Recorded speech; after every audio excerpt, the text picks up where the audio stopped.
A storm of betrayal, bloodshed, and ambition is about to erupt in ancient Israel, a tale so dark it will echo through generations. In a land where loyalty shatters like glass and ambition devours all restraint, a woman is born into the heart of darkness, Athaliah, the ruthless daughter of Jezebel. Raised under the shadow of her infamous mother, Athaliah breathes in idolatry and learns early that power is not inherited, it is seized. Her heart beats for one thing, only the crown.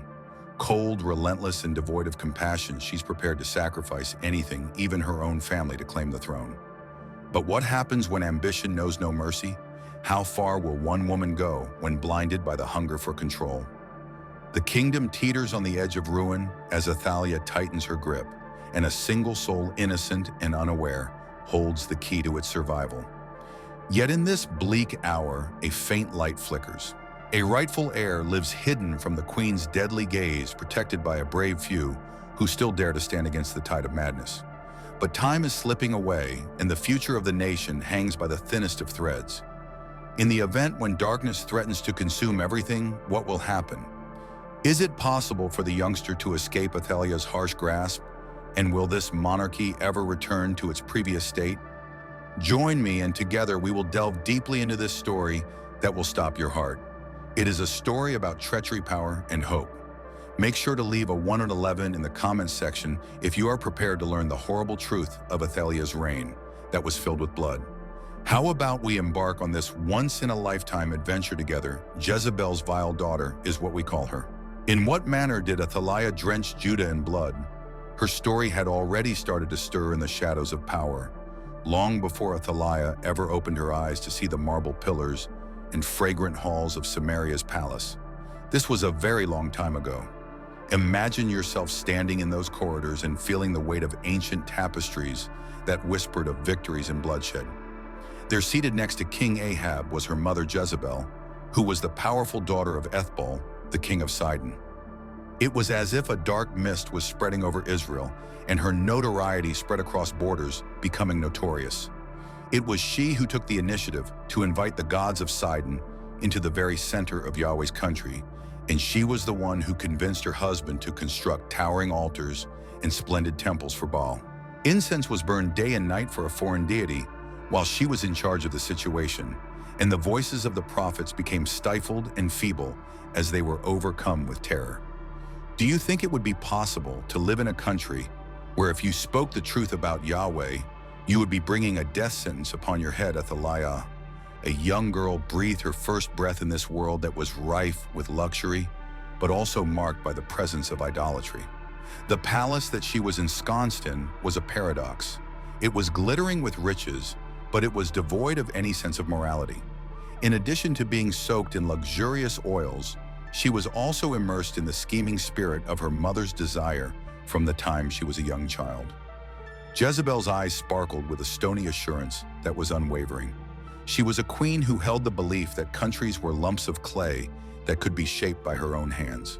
In addition, young Athaliah was prepared to take on every imprint, much like a piece of soft wax. Athaliah watched anxiously as her mother made her way through the royal court like a storm as the years passed. Unrepentant, crafty, and unafraid to smash anyone who stood in her way, she was unapologetic. According to Jezebel's complicated board, even the powerful King Ahab appeared to be playing a piece. What must it have been like for Athaliah, who was still a young child at the time, to be present while her mother was responsible for the deliberate killing of Yahweh's prophets? Is it possible to hear allegations that Naboth's vineyard was stolen through cunning and violent means, or to witness strangers uttering his name with a look of horror written all over their faces anytime Jezebel's name was mentioned? Despite this, the God of Israel did not allow himself to be silenced. It was during these exact years when the powerful Elijah surged up like a storm atop Mount Carmel, calling fire down from heaven in a display that caused the earth to shake. In front of all of Israel, the flames destroyed the sacrifice that had been soaked in water, bearing witness to the fact that the Lord is God. It is the Lord who is God. Is it possible for you to recognize the crackling sound that the air must have made? With what kind of hope would their hearts have skipped? However, the miracle fire that occurred within Jezebel's palace only served to harden pride. Athaliah was there to observe all that took place, including the conflict between the splendor of heaven and her mother's obstinate defiance. To what do you believe the seeds were sown in her heart on that particular day? Could it have been fear, or a more profound determination to cling to the gods that her mother worships? The lesson that Jezebel imparted to her daughter was unwavering power is never something that is graciously handed over. Rather, it is something that must be taken with both hands, regardless of who stands in any way. As a result, Athaliah matured under the strict rule, gaining the knowledge that sympathy was a sign of weakness and that victory frequently dripped with blood. However, along with that iron will came fatal fractures, pride that refused to be corrected, a hunger for dominance that knew no bounds, and a chilling blindness to the living God who governed the very breath that she breathed in her lungs. This was the seed that had been planted in the soil of her infancy, which had been nourished by deception and soaked in arrogance. Seeds that would one day blossom in a region that was far beyond the borders of Samaria. During that time period, would anyone have been able to have predicted that Athaliah, this kid, dressed in velvet and gold, would be the one to take her mother's evil flame into Judah itself? That she would one day be the one to determine the destiny of another country, not as a lowly servant of Yahweh, but rather as a queen who was resolute in her determination to carve out her own kingdom, regardless of the consequences. Do you find that as you trace this history of desire and disobedience, it does not ignite something within you? How many people in this day and age continue to construct altars to modern idols in the pursuit of influence, fortune, or pride, completely blind to the subtle warnings that God is sending? It's possible that many people travel the same shadowy halls that Athaliah did in the past, fooling themselves into believing that they are safe while their spirits continue to move farther and further away from the one and only throne that actually matters. Athaliah came into possession of this heritage long before she ever stepped foot on the land of Judah. It was the legacy that she carried with her throughout her life. What she would do with it, on the other hand, was a story that had not yet been told. It was not a romantic occurrence that led Athaliah to travel from the lavish courts of Samaria to the holy highlands of Judah. Rather, it was a deliberate choice. It was a fantastic example of political manipulation at its finest.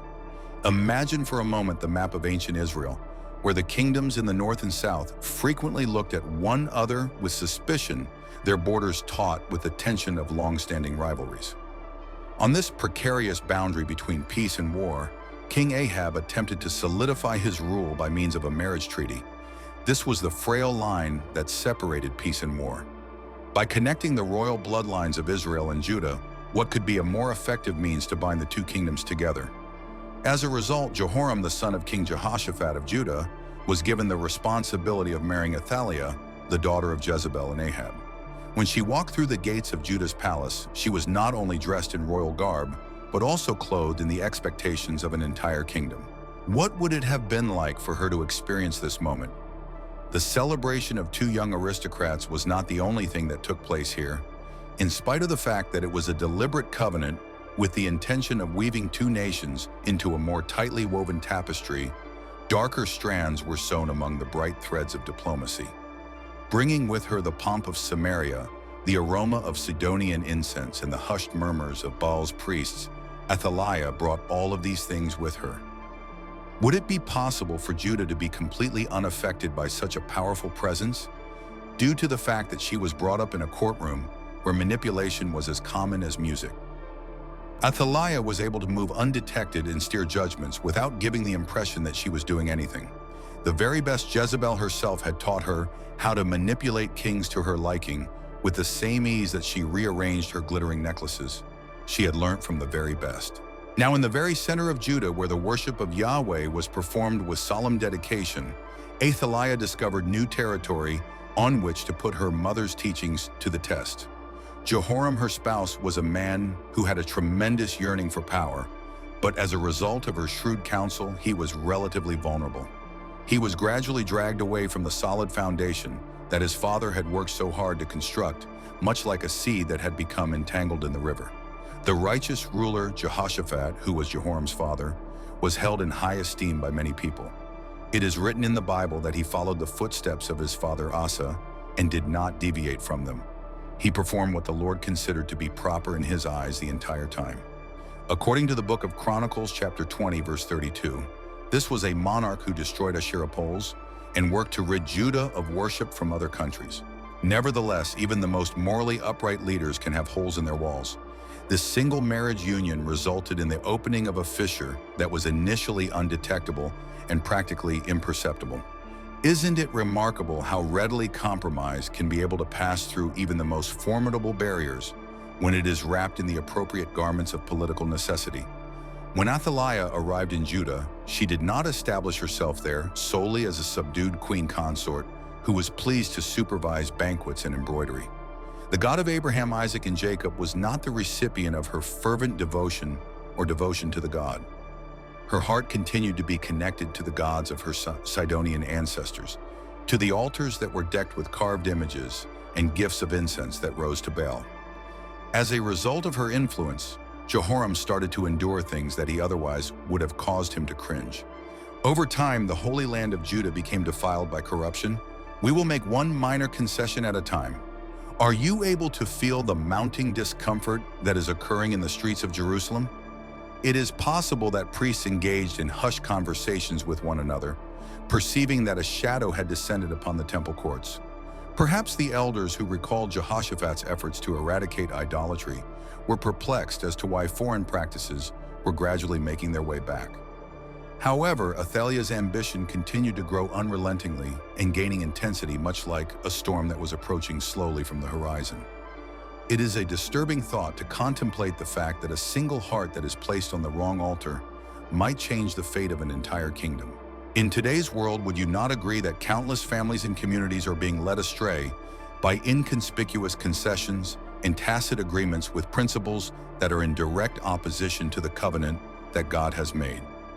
The delicate role that Athaliah played in Judah's destruction serves as a timeless warning. Her presence was like a smoldering ember, concealed among the dried leaves, waiting for the wind of time to blow it into a raging inferno that consumed all in its path. The people of Judah did not have a complete understanding of the storm that was brewing in their midst, even at this moment.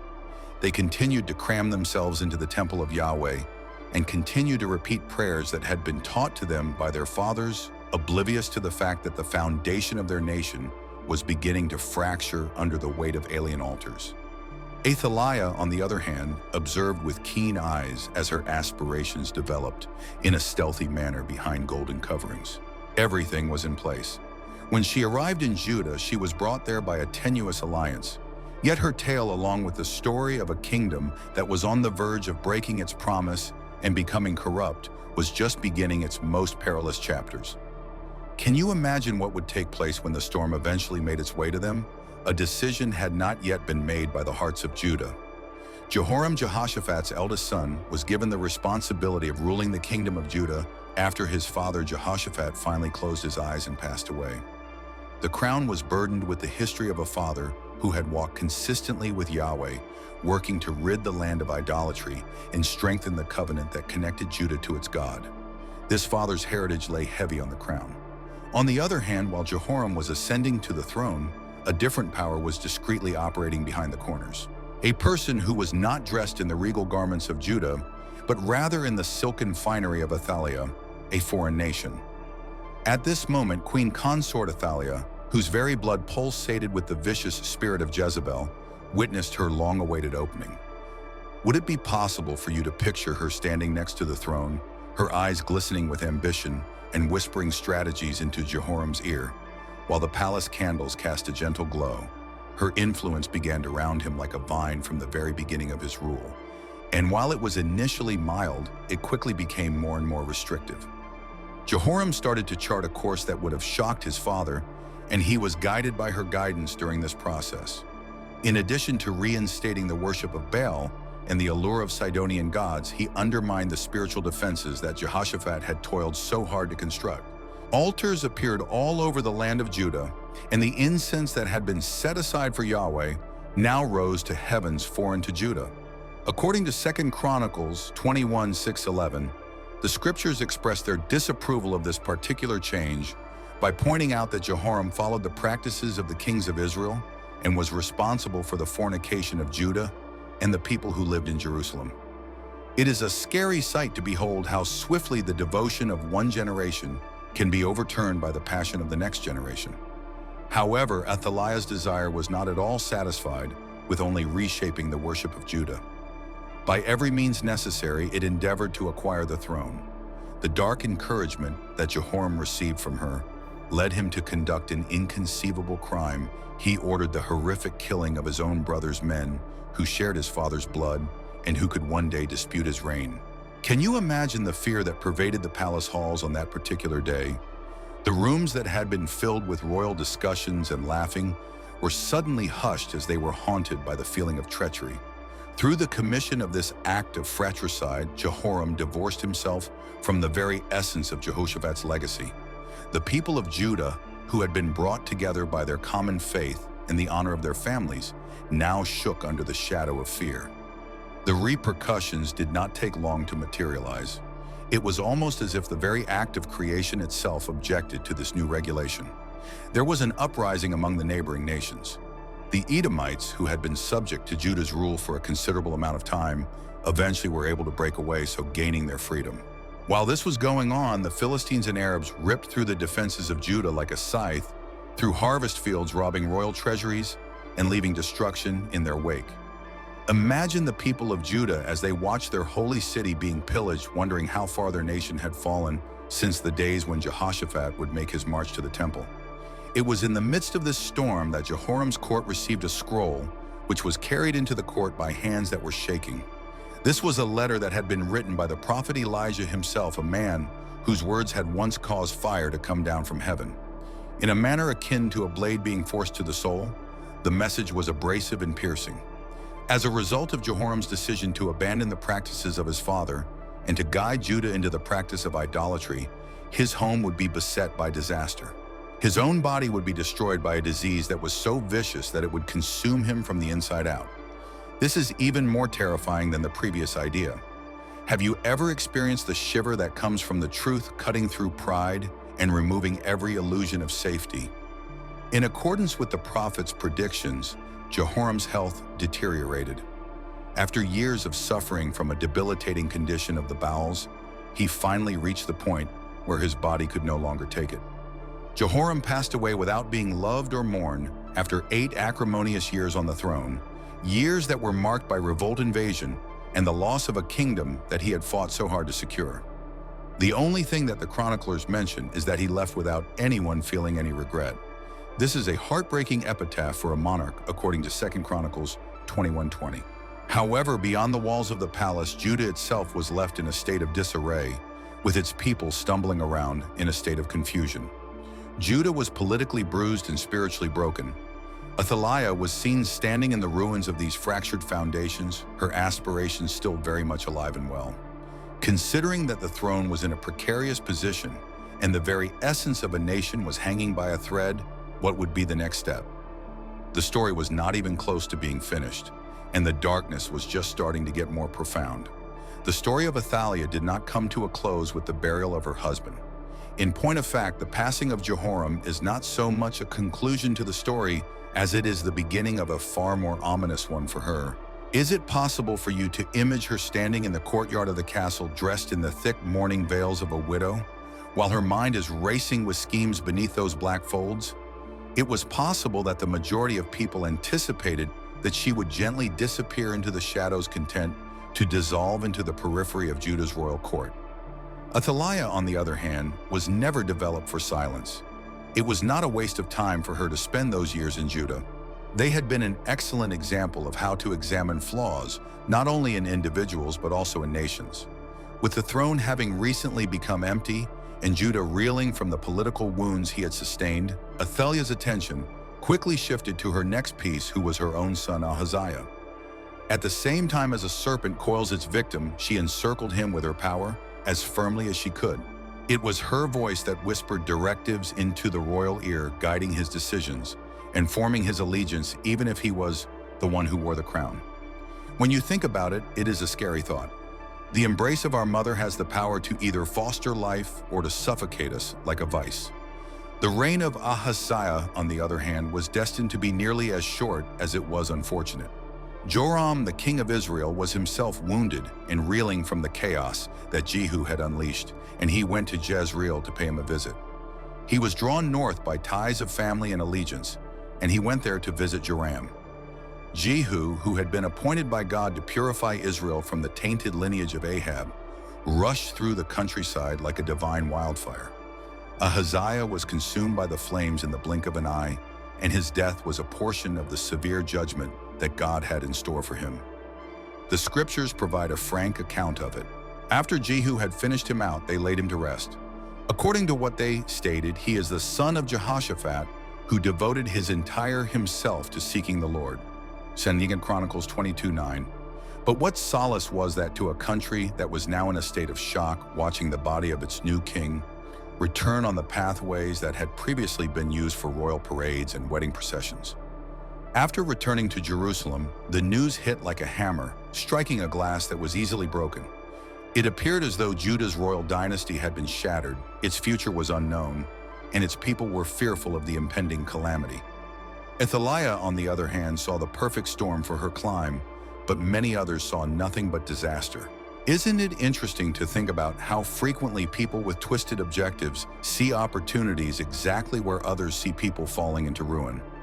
Athaliah's heart, which had been tarnished for a long time by Jezebel's legacy, embraced a hideous determination.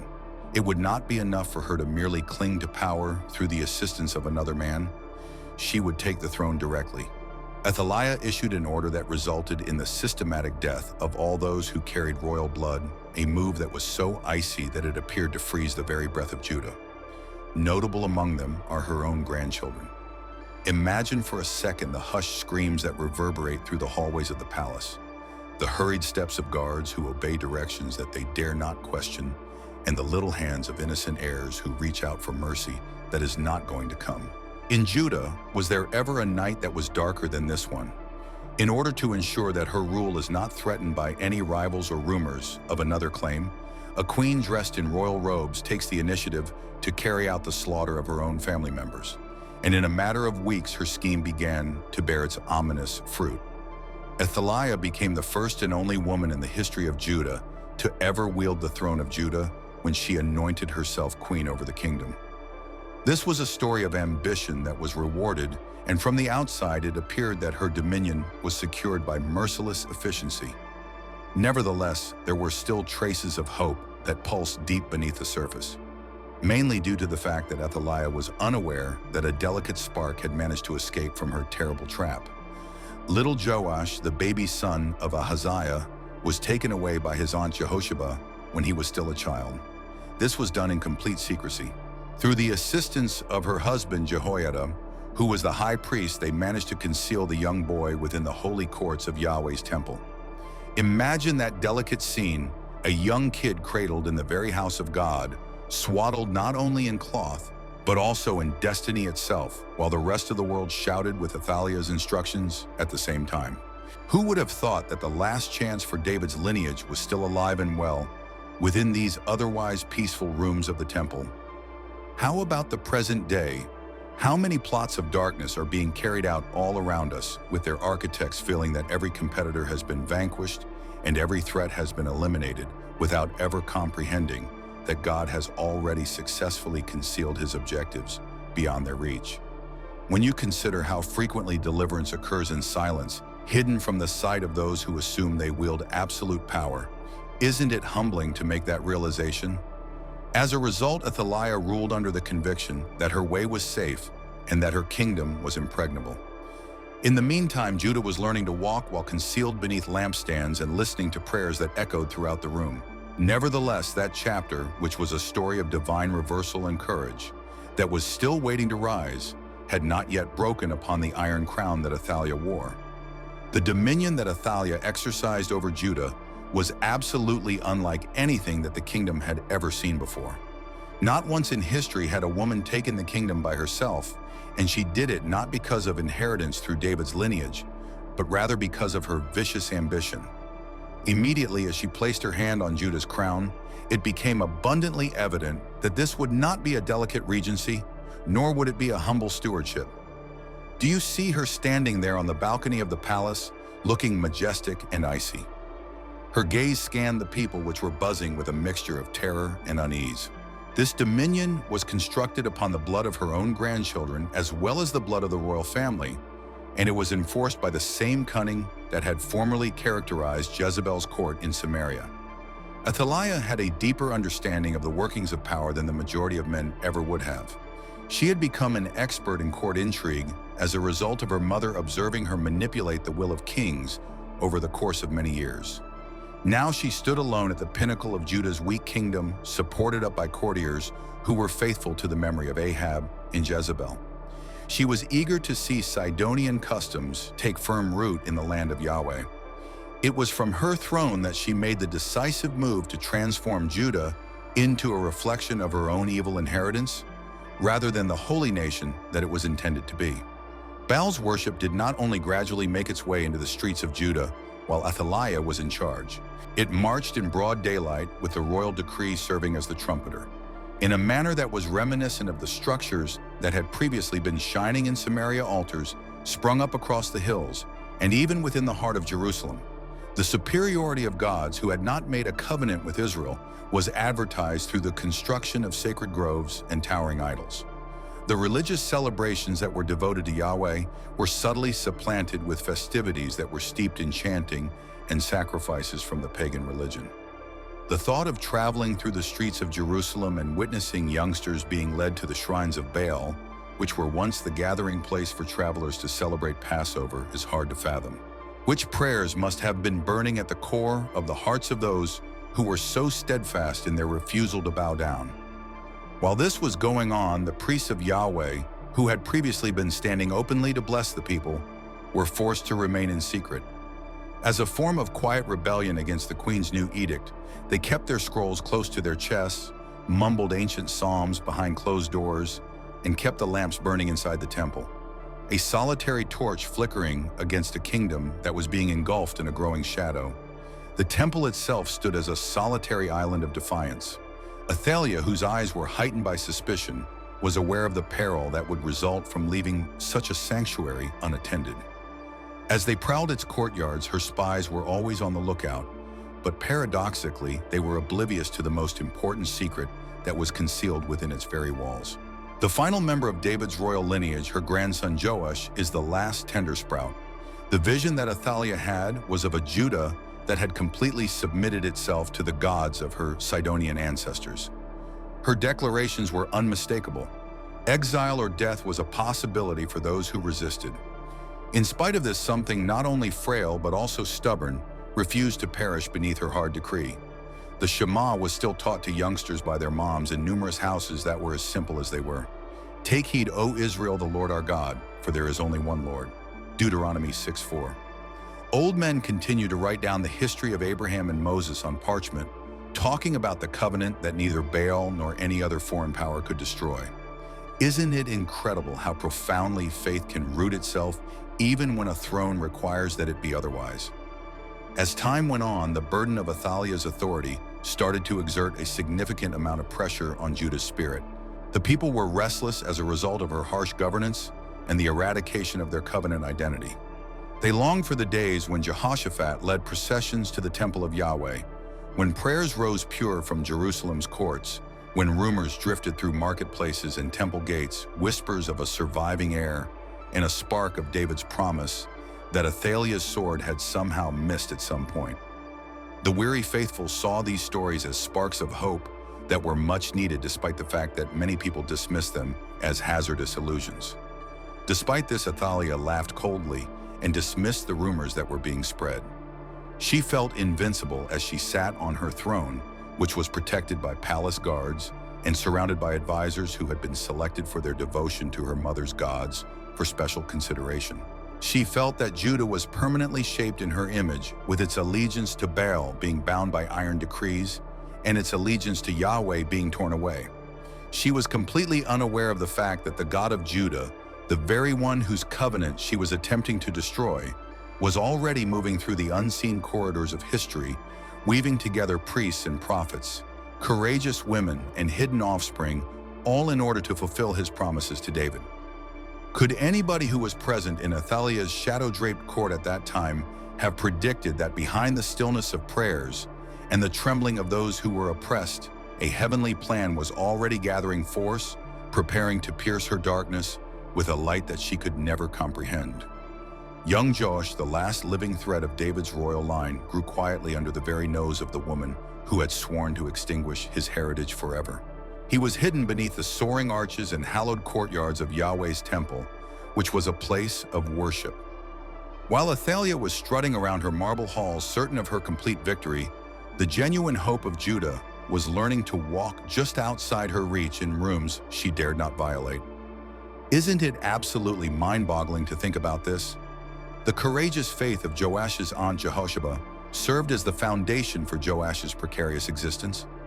It was not a casual gesture of compassion on her part.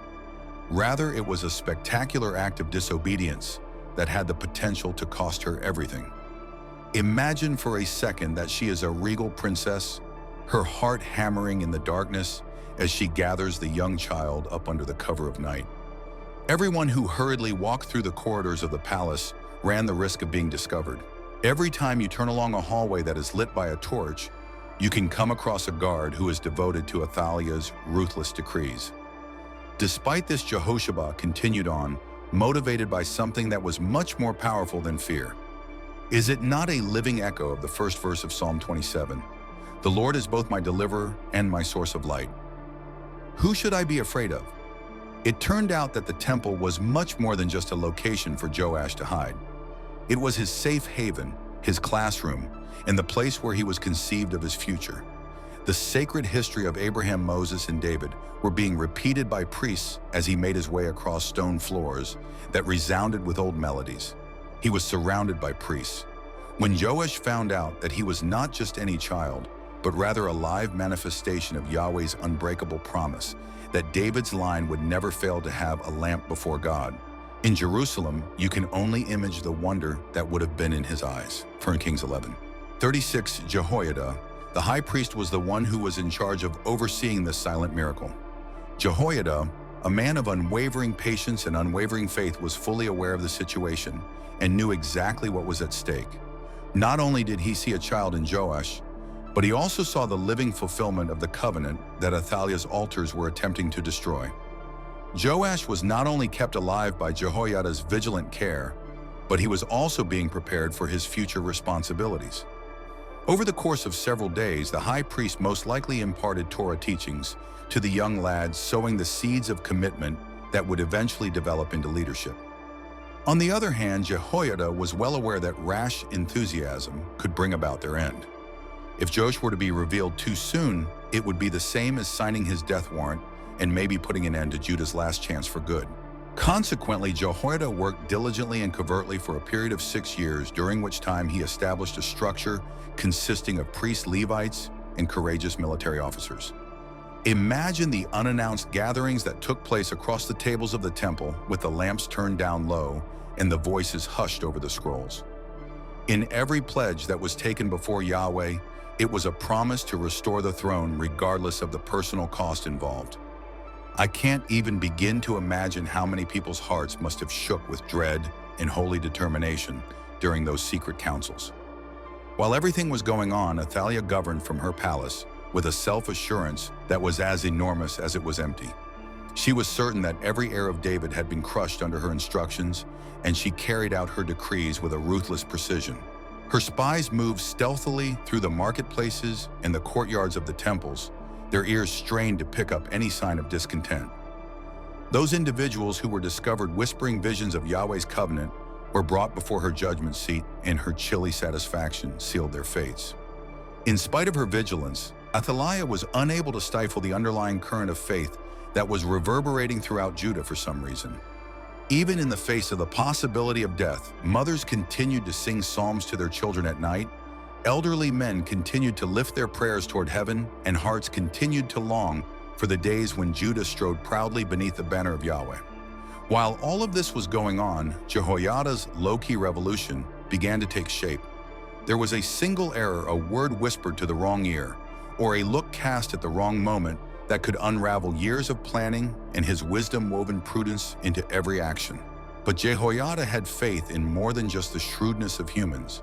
Had it not been Yahweh himself who made the promise through the prophets that a sprout would emerge from the stump of Jesse, and that his fidelity would outlast even the hubris of tyrants, a verse from Isaiah 11:1. As a result, the preparations became more in-depth, trust was established in murky rooms, and relationships were solidified through the utterance of prayers. Warriors honed their swords not just for their own benefit, but also for the purpose of putting an entire nation back on its feet. The faithful prepared their hearts for the day when the temple's secret would eventually be revealed to the public, causing the very foundations of Athaliah's stolen kingdom to shake. And throughout it all, Jehoash the young boy continued to develop laughing, learning, and taking in the holy hymns that David had once sang from his own lips. Who among them could truly comprehend how heaven was orchestrating these years of concealment, weaving together bravery, patience, and divine promises into a tapestry that would soon be unfurled across the entirety of Judah? Despite the fact that the precise time of reckoning was still in the heart of God, the hour of reckoning was becoming closer and closer. In the meantime, Jehoash was no longer a frail child cuddled beneath shaking arms.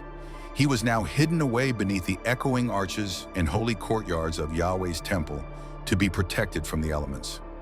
At the age of 7, he was a young child who wandered the hallways of the sacred building with awe in his eyes. The chanting of the priests and Levites had a profound impact on his earliest memories. There was a covenant that went all the way back to Abraham, Isaac, and Jacob, and every morning the smoke of burnt offerings would curl through the air, talking about it. The last living successor to David's family could not have been cradled in a more appropriate setting. Could there have been Jehoiada? The high priest took it upon himself to not only protect Jehoash's life, but also to mold his spirit instead of only protecting his life. With hands that were worn from turning sacred manuscripts, he instructed the young lad in the laws of Moses, the melodies of David, and the solemn obligations that would one day be placed upon his shoulders.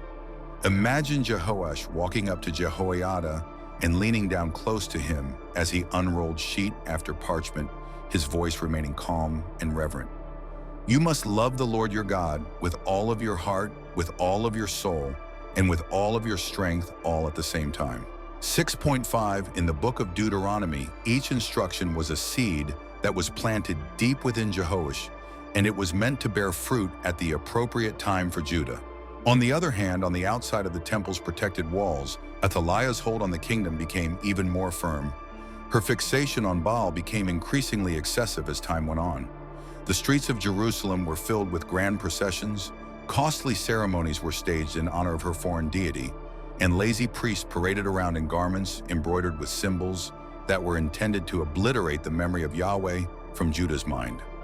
However, rather than winning hearts, these displays simply caused many people to adhere more fervently to the God through whom their fathers had been raised. The more darkness that is pressed in, the more obstinately light wants to break through. Isn't that something that happens very frequently? Judah had reached the 7th year of Athaliah's rule, and they were exhausted. People's hearts yearned for deliverance, and rumors of revolt began to circulate through the gates of the city and the other towns.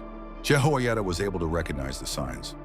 After a number of years of hushed preparation and ardent prayer, he realized that the time that had been predetermined had finally come. He knelt night after night before the altar, praying for Yahweh's direction, knowing that the future of God's promises depended on what was about to take place. Could you feel the tightness in his chest as he did this? Jehoiada, who was calm and determined, at the same time called together the leaders of the covert opposition in Judah. The priests, Levites, and experienced military commanders made their way through the streets and congregated inside the inner courts of the temple, while it was still dark outside. Jehoiada revealed the secret that they had been putting everything on the line to safeguard for a very long time there, amidst the golden lampstands and the reverberating hymns. Joash, not a ghost of legend, but a living kid, appeared in front of them. His eyes were bright and steady, and David's blood was running through his veins from head to base. The gathering came to a complete shutdown. For the first time in their lives, men who were used to the crash of swords and the harsh bark of instructions found themselves shaking and with tears catching in their beards. Was it really the child that they had secretly prayed for behind closed doors? Do you believe that the blades of Athaliah were not able to extinguish the living promise of God? The voice of Jehoiada resounded through the void, and it was profound and determined. "Brothers," he declared, "we are not only battling for a crown of riches or the throne of a palace, we are fighting for something much longer. The covenant that Yahweh made with David, the soul of our nation, and the destiny of every child who has the courage to lift his hands in prayer to the true God are all things that we are fighting for." Were you able to remain standing there without experiencing a burning sensation in your chest, knowing that the time had come to fight back against the years of darkness? The strategy that was coming to fruition was not just audacious, but also divinely inspired. It was a frequent event that would draw numbers without causing suspicion, and it was under the guise of a big religious festival that the people of Judah were called to Jerusalem. It was the responsibility of the Levites to disseminate information across the kingdom and invite worshipers to go to the temple, where Yahweh's name would once again be celebrated in an open manner. While this was going on, Jehoiada was working to arm and tactically position the temple guards. These were men whose devotion to Yahweh was greater than any fear of Athaliah's fury. Every guard was aware that he was not only guarding a youngster, but rather providing protection for the living thread of God's unbreakable promise. Additionally, Jehoiada brought forth precious treasures that had been stored for a long time in the storehouses of the temple. These treasures included spears and shields that had formerly been owned by King David himself. What must it have been like to get a hold of those antique weapons, knowing that they had protected Israel during times when giants brought down the earth and chants of victory shook the very ground? There was more to each piece than just steel or wood. It was a witness to a commitment that could not be broken by any type of dictator. Jehoiada would frequently withdraw into somber prayer as the day of reckoning drew nearer. He would lift his heart to heaven in whispers that would have undoubtedly shook the very halls of glory. He was well aware of the fact that if Yahweh did not bless their position, it would not matter how much intelligence or bravery they possessed. When one realized that the fate of an entire kingdom and the honor of God's name hung in the balance, was it possible to stride into such a moment without losing one's composure? While all was going on, the people of Judah, who had been broken down by Athaliah's ruthless treatment and who were starving for the God who had once accompanied them over arid deserts and oceans that divided, waited with bated breath. Their need was like a placid river that receded deeper with each passing day. They were completely unaware of the fact that fate was already honing its blade behind the holy walls of Yahweh's house. It would not be long before the time had come for Joash to emerge from the darkness and into the light, and for priests and warriors alike to take their place on the battlefield of faith. What would happen if heaven's promises finally came into conflict with Athaliah's throne that she had stolen? An answer to that question continued to hover just beyond the horizon of dawn. At long last, the day that so many hushed prayers and hidden hopes had been waiting for such a long time had got here. Beginning with the first rays of sunlight, the temple of Yahweh was filled with a lively energy that had an almost electric sensation. It was as if there was an undercurrent of destiny that rippled through its numerous antique stones. As they took up their places, Levites walked with a silent determination, their eyes searching every archway and courtyard as they did so. Seasoned warriors dressed in basic armor, but carrying the sacred weapons of King David, positioned themselves with practiced calmness, their hands clenching around spear shafts, not only for the sake of combat, but also for the purpose of proving that Yahweh had kept his promise. During this time, the people of Judah began to enter the temple by the hundreds, while they were waiting outside the gates. They were under the impression that they were assembling for one of the big festivals, to have the opportunity to bring offerings, to sing psalms in the courtyards of the Most High, and to experience once more the communal joy that Athaliah's reign had worked so hard to stifle. The renewal of a nation's covenant was something that they would be able to see before the sun went down. Could any of them have predicted that within the confines of the inner sanctuary, beneath the tall lampstands and amidst the aroma of burning incense, a scenario that was both tender and amazing took place? Young Joash, who was only 7 years old at the time, stood there with his small hands held at his sides. His breath may have caught, and he was filled with both terror and wonder. Standing next to him was Jehoiada the high priest, whose unwavering faith had been the guiding force behind every action up to this precise moment. At the same time, Jehoiada leaned in close and murmured words that must have been ablaze with holy fire. These words were reminders of the oath that God had made to David, and they were reassurance that Yahweh himself was Joash's shield and fortress. It's possible that he even chanted the ancient lyrics, "The Lord is my shepherd, I shall not want. In spite of the fact that I shall be traversing the valley of the shadow of death, I will not be afraid of any harm." Psalm 23, is it possible for a young lad to completely comprehend the burden of destiny that rests upon his shoulders? The Levites raised their glittering silver trumpets to their lips in response to Jehoiada's subtle nod, indicating their readiness. A brilliant and commanding explosion blasted the morning air, causing it to ricochet off the walls of the temple and flow out into the streets of Jerusalem. The soldiers formed protective lines that transformed the temple into a fortress, not just made of stone, but of unflinching dedication. They snapped into even tighter ranks, strengthening the defenses of the temple. Following then, Jehoiada took a step forward, his hands remaining still in spite of the storm that was about to burst out across the kingdom. He lifted with serious care a crown that had previously adorned the heads of Joash's forefathers. It was a crown that had been created under promises that were older than Athaliah's plots, and it was replete with the memory of David's harp tunes and Solomon's prayers in the temple. The child appeared to stand taller as he placed it on Joash's head, his eyes widening but remaining determined as they reflected lamp flames that danced like living hopes. One could hear the voice of the high priest reverberating across the temple courtyards and even further afield.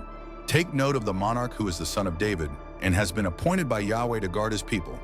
During that very instant, the crowd erupted in a roar of jubilation and excitement.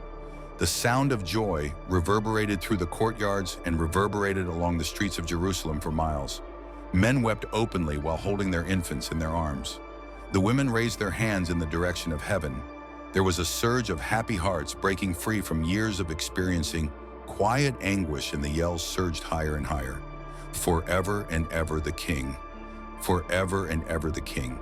Trumpets responded to them, echoing triumphantly from every nook and cranny of the temple, to the point that it appeared as though the heavens themselves lowered themselves to listen. Is it possible that you could have stood there without crying, witnessing a child being crowned by covenant, and experiencing the spirit of an entire nation being reignited right in front of your eyes, within the confines of her palace quarters? Athaliah became ice cold. The happy clamor, which was foreign and uncomfortable, streamed through her windows, and it struck her heart like some kind of cold steel.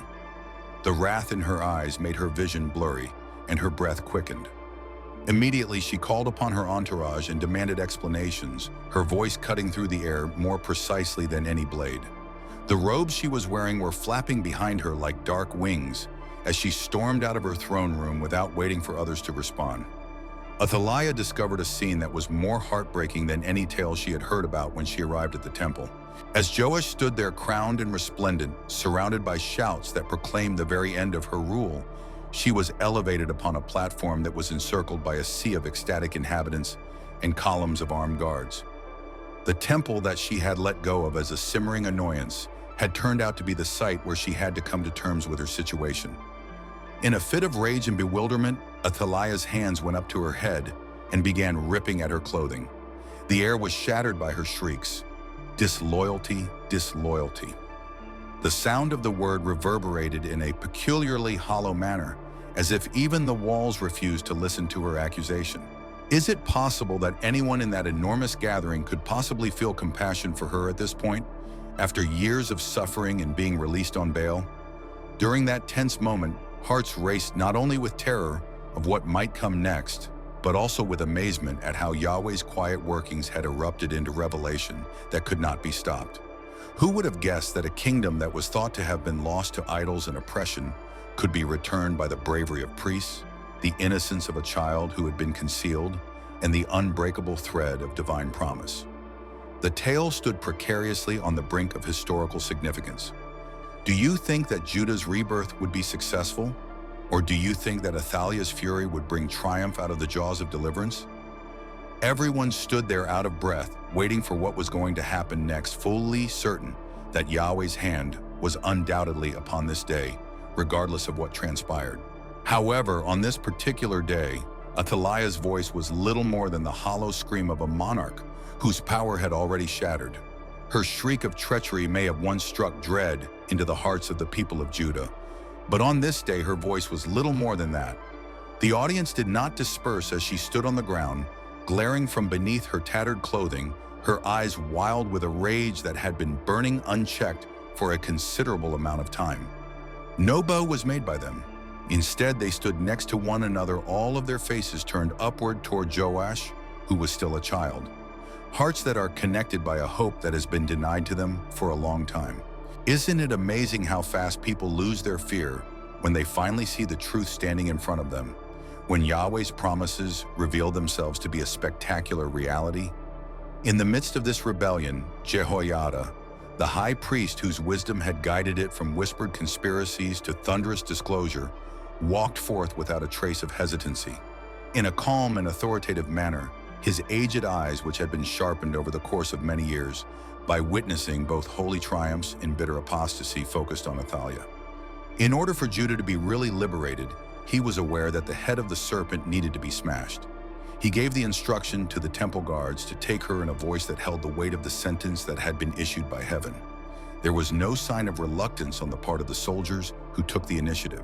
These were the men who had sworn to defend the covenant of David with their entire lives, and they had been standing watch around Joash, who had made the promise. During the time that they were taking Athaliah by the arms, she struggled and swore verbally. Her power was reduced to a flailing spectacle, and her royal dignity was hurled to the ground. Nevertheless, Jehoiada paid homage to the sacredness of Yahweh's house even at this moment. He gave the order for her to be transported outside of the sacred grounds. He argued that she should not be allowed to pass away in the house of the Lord, expressing the same reverence for the temple of God that had the ability to bring Solomon to his knees in the past. Sect of Chronicles 23:14. Athaliah was carried to the very entrance of the palace, which was the doorstep of her throne, after being dragged through the streets that had formerly bent in frightened respect to her passage. There the sound of steel striking flesh marked the end of a chapter that was steeped in idolatry, murder, and rebellion. Her life came to an end there, the echo of steel upon flesh. What a frightening thought it is to think that the same steps she had previously climbed to achieve victory were now bearing witness to her final breath. Do you not feel a profound sense of amazement when you witness the speed with which the arrogant can be brought down, when their hearts become defiantly opposed to God within the city of Jerusalem? The people of Judah breathed out as a single entity. For many years they had been subjected to the oppressive tyranny of Athaliah, during which time they had witnessed their holy customs being violated and their children being instructed to bow down to Baal. The very hand that had attempted to break their bond with Yahweh ultimately failed, and now they were witnesses to its destruction. It was not just a political relief, it was also a release of souls that had been held captive for a very long time. At the same time that mothers were clenching their children even more tightly, shopkeepers were whispering blessings into the dusty streets, and elderly men were raising their palms to the heavens with quivering hands, tears tracing lines through years of misery. However, Jehoiada was aware that putting an end to Athaliah's reign was just the beginning of the process. The removal of a dictator was not enough to bring about true restoration. It was also necessary for the hearts of the people to be reconnected with their God. A ritual to reaffirm the covenant was called for by Jehoiada, who gathered the masses into the temple courts.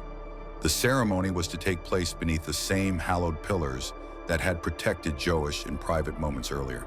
Imagine the scene, thousands of people making their way closer to one another, the sun of the morning shining on their faces, and the stillness of expectation that encircles them all in a state of breathless oneness. While Joash, a lived testimony to Yahweh's unchanging promise, was standing by his side, Jehoiada increased the volume of his voice.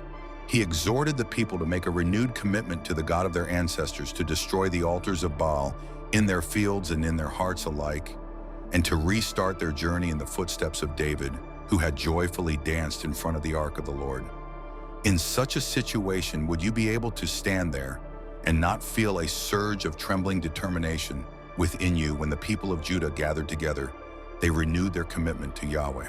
The old words of dedication rose into the brilliant air like incense, bearing with them a perfume that was significantly more pleasant than any sacrifice that Athaliah had ever presented to her idols.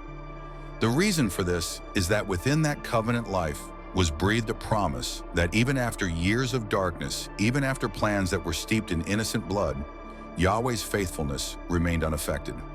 Not only did this bring an end to Athaliah's reign, but it also marked the beginning of Judah's recovery. When the appointed time comes, their narrative serves as a live witness that God's covenant remains and that His light has the power to shatter even the darkest shadows. This is true regardless of how deeply rooted evil appears to be or how completely it holds sway over the world. Over the course of several centuries, the tale of Athaliah has served as both a terrifying warning and a brilliant promise. Each and every human heart which is lured by authority that has been devoid of regard for God is a gloomy mirror that is held up to them. In her story, she warns us with unfiltered clarity about the consequences that might occur when faith fails to reign in ambition and when the need for control takes precedence over the desire to obey with humility. It is not accurate to say that Athaliah simply disobeyed the customs that her ancestors had established. Her actions were directed against the same covenant that served as the foundation for Judah's future. Isn't it a scary thought to contemplate how easy a crown or power of any type might turn into a trap when it is not linked to a fear of the Lord as we watch her rise to power, which was reinforced by manipulation that was tainted with the blood of her own relatives? We see the dreadful path that leads to rejecting the ways of God. In a manner that was similarly dramatic, her demise was a swift unraveling that revealed how empty her reign actually was. Despite all of Athaliah's efforts, she was unable to contradict what God had said over David's line of communication. Her demise highlights a truth that will never change. These individuals, regardless of how powerful they may appear to be, who scheme against the intentions of God, are eventually standing on foundations that are destined to collapse. In spite of this, there is a tremendous potential that shines through in the process of this severe warning. The reason for this is that even while Athaliah's regulations appeared to obscure the light of Judah's covenant, God was silently orchestrating a deliverance that no human eye could have predicted. His mission to redeem the world continued unabated, even though it was concealed within the walls of the temple, and was supported by the unwavering faith of a select few individuals, such as Jehoiada and Jehoshaphat. The realization that God's greatest works frequently begin in obscurity through individuals who are forgotten by the world yet precious in His sight is sure to arouse a sense of amazement in certain people. Every single person whose heart has ever been filled with worry that evil would have the final word is given a sense of comfort by this story. Although Athaliah had a firm hold over Judah, this did not mean that it was irreversible. Considering that the covenant that God had made with David was based on the unchanging nature of God Himself, it was never in any real danger. Despite the fact that the conditions appeared to be beyond repair, I will not break my covenant or change what I have spoken, as Psalm 89:34 assures us. In the process of constructing a future that would outlive every idol that was created against Him, the living God was working. During the turbulent reign of Athaliah, we get a glimpse of the sovereignty of a God who incorporates even human resistance into the larger fabric of His will. In the end, her story is a demonstration of the faithfulness of the Lord, who spares a remnant and breathes life back into what appears to be dead. Her story is not simply a chronicle of tyranny and disaster. If there is a thought that might be more reassuring for times when darkness seems to reign without being challenged, what could it be after everything is said and done?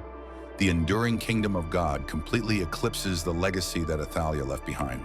Her chapter, which is splattered with blood, serves no purpose other than to emphasize the splendor of heavenly promises, which no manipulative hand can ever erase.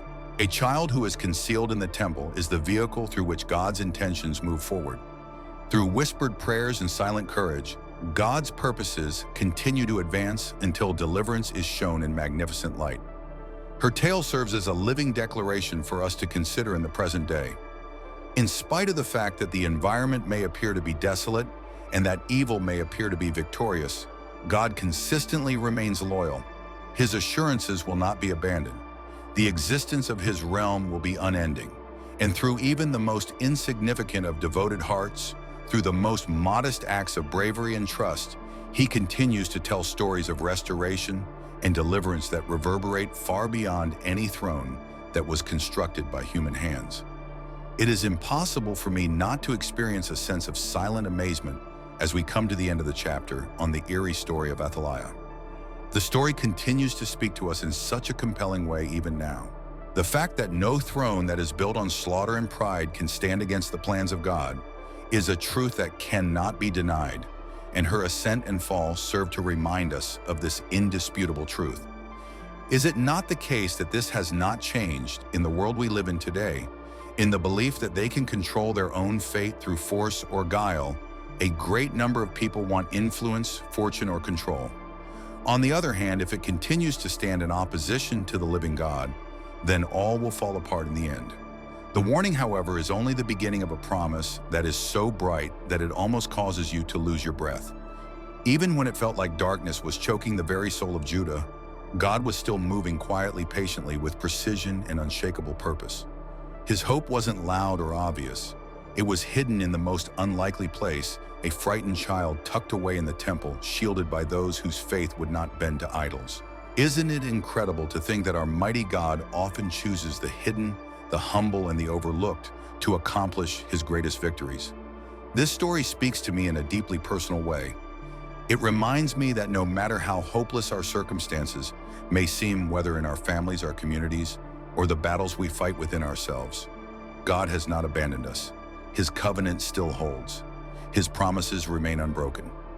Even through the smallest acts of obedience, God is always at work behind the scenes, restoring what seems lost. Maybe you needed to hear that today. If so, let the story of Athaliah and Joash stir something in you. Let it give you courage to stand for what is right, to trust that God is still moving, even when evil seems loudest, and to play your part in his quiet redemptive work, no matter how simple or hidden your role may be. If this message resonated with you, I invite you to share your thoughts in the comments. What stood out to you? Where have you seen God's hand at work in your own life? And if you believe more people need to hear stories like this, stories that reveal not only the warnings, but the wild, radiant hope within God's word, then please like this video, subscribe, and share it with someone who might need encouragement today. Thank you for spending this time with me. Your presence here is truly a blessing. May God watch over you, guide your steps, and remind you daily that his plans are unshakable. Until we meet again, stay rooted in faith, and may his peace surround you always.